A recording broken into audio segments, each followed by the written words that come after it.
Vasu tips நேயர்கள் அனைவருக்கும் வணக்கம். இன்றைக்கி நம்ம சேனலில் நம்ம பார்க்க போகிற ரெசிபி அவல் மிக்சர். இன்றைக்கி இந்த அவல் மிக்சரில் எப்படி நம்ம டீப் ஃப்ரையே செய்யாமல் ஆயில் ரொம்ப கம்மியாக யூஸ் பண்ணி இந்த மிக்சர் செய்யலாம் அப்படிங்கிறத நான் இந்த வீடியோவில் உங்களுக்கு காமிக்க போகிறேன்.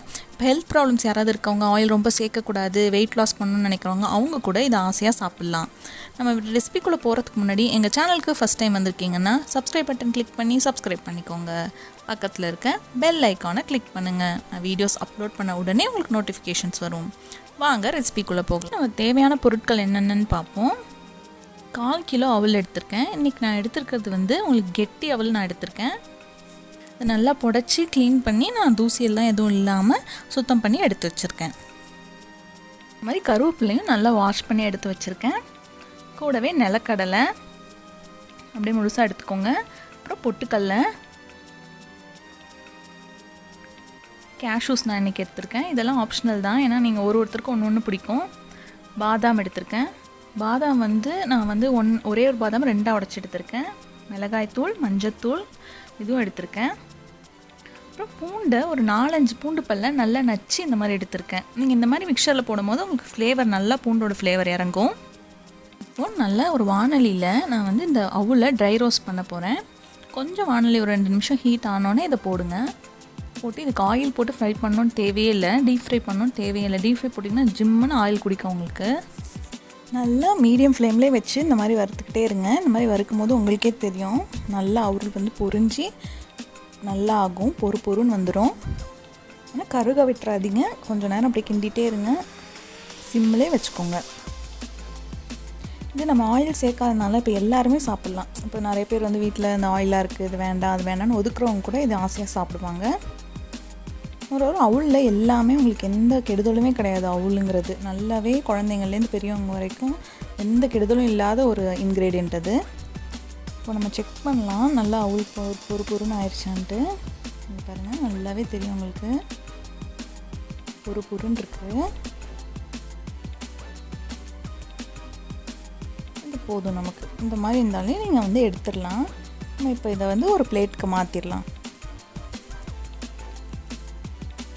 கொஞ்சம் ஆறட்டும், அப்படியே வச்சுருங்க இன்னொரு பிளேட்டில். இதே கடாயில் கொஞ்சோண்டு எண்ணெய் ஊற்றலாம். ரொம்ப எண்ணெய் கண்டிப்பாக தேவையில்லை இதுக்கு. நான் ஒரு 2 டேபிள் ஸ்பூன் அளவுக்கு எண்ணெய் ஊற்றிருக்கேன். இது எதுக்கு அப்படின்னா, நம்ம இந்த முந்திரி, பாதாம், அப்புறம் கடலை இதெல்லாம் வறுத்து எடுக்கிறதுக்கு, பொட்டுக்கடலை எல்லாத்தையுமே வறுத்து எடுத்துக்கலாம். எண்ணெய் கொஞ்சம் காஞ்சோடனே நம்ம ஒன்று ஒன்றா போட ஆரம்பிச்சிடலாம். முதல்ல முந்திரி பருப்பு நான் வறுத்து எடுத்துக்கிறேன். நல்லா கோல்டன் கலர் ஆகட்டும். இப்போ உங்கள் வீட்டில் முந்திரி பருப்பு நிறைய ஆசையாக சாப்பிடுவாங்கன்னா அது கொஞ்சம் அதிகமாக போட்டுக்கோங்க. ஏன்னா இது மிக்சருங்கிறனால நான் எதுவும் சொல்லலை. உங்கள் வீட்டுக்கு எப்படி தேவையோ அந்த மாதிரி நீங்கள் பார்த்துக்கலாம். பட் ஆனால் இந்த மாதிரி நிறைய நம்ம பருப்பு, அது முந்திரி பருப்பு, கடலை இதெல்லாம் சேர்க்கும் போது நல்லாவே டேஸ்ட் இருக்கும் சேர்த்து நம்ம சாப்பிடும் போது. இப்போ நான் நிலக்கடலையை போட்டு வறுத்துக்கிறேன்.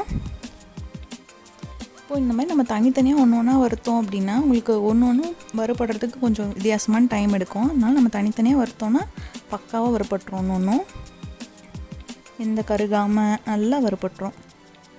இப்போ நம்ம நிலக்கடலை வறுபட்டுருச்சு, நம்ம எடுத்துடலாம். அடுத்து பாதாம் வறுத்துக்கலாம்.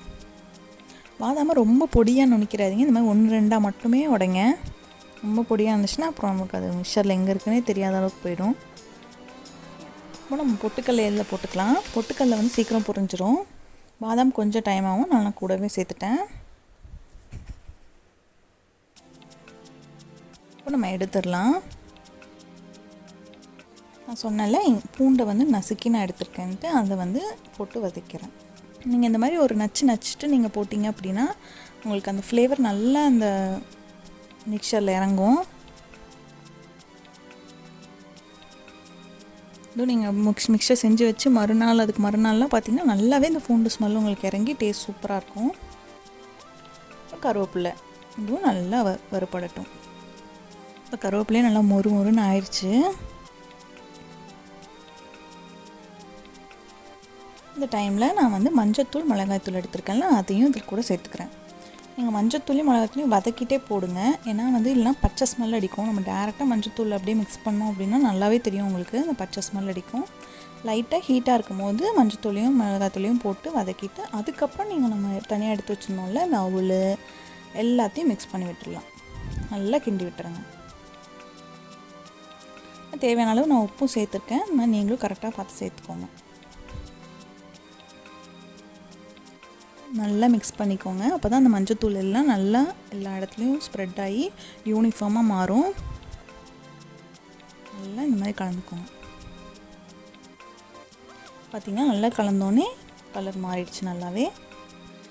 இதோ நம்ம டேஸ்டியான அவுல் மிக்சர் ரெடி ஆகிடுச்சு. எவ்வளோ சீக்கிரமாக ரெடி ஆகிடுச்சு பார்த்திங்களா.